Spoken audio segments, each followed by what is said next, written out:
आप देख रहे हैं BHBC न्यूज।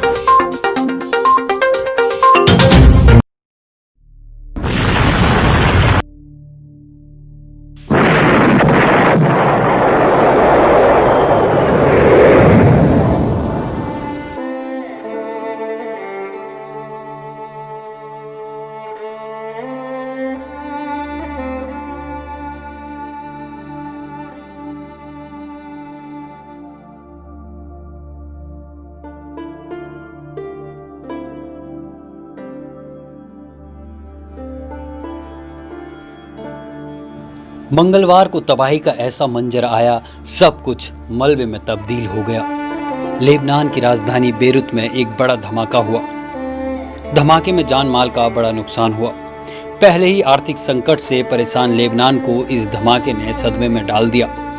लेबनान की अर्थव्यवस्था चौपट हो गई है और सड़कों पर सरकार के खिलाफ लोग विरोध कर रहे हैं। धमाका शहर के तटीय इलाके में हुआ है। प्रशासन को आशंका है कि इसमें कई लोग हताहत हुए हैं।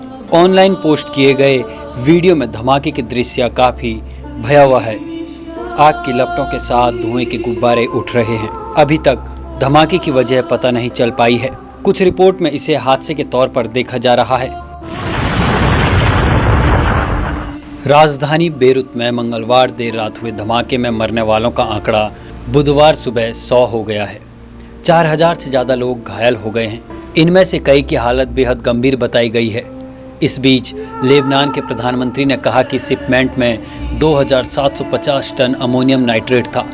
धमाका किसी भूकंप की तरह था। इसका अंदाजा इसी बात से लगाया जा सकता है कि 240 किलोमीटर तक धमाका महसूस हुआ। प्रधानमंत्री नरेंद्र मोदी ने बुधवार सुबह ट्वीट के जरिए घटना पर दुख जताया।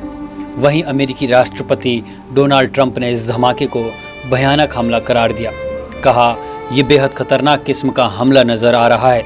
हम इस मुश्किल वक्त में लेबनान सरकार के साथ खड़े हैं, जांच में उनकी मदद करना चाहते हैं। इस धमाके ने 10 किलोमीटर से ज़्यादा का इलाका तबाह कर दिया है।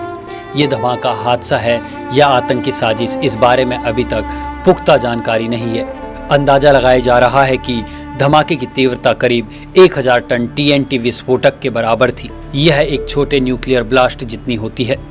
लेबनान के प्रधानमंत्री हसन दियाब ने बेरूत में धमाके के बाद टेलीविज़न पर दिए एक संक्षिप्त भाषण में सभी देशों और लेबनान के मित्रों से मदद की अपील की। उन्होंने कहा, हम वास्तव में आपदा का सामना कर रहे हैं। दियाब ने अपने वादे को दोहराया कि जो भी बेरूत के बंदरगाह पर भारी धमाके के लिए जिम्मेदार होगा, उसको इसकी कीमत चुकानी होगी।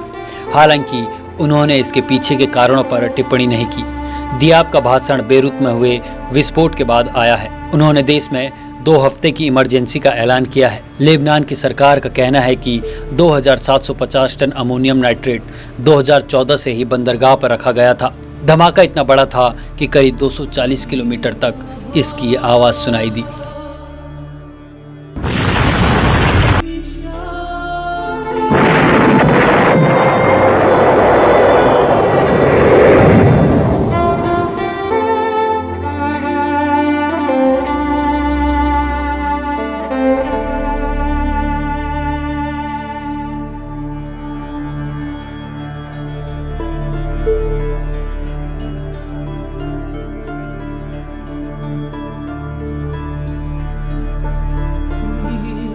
आप देख रहे हैं BHBC न्यूज।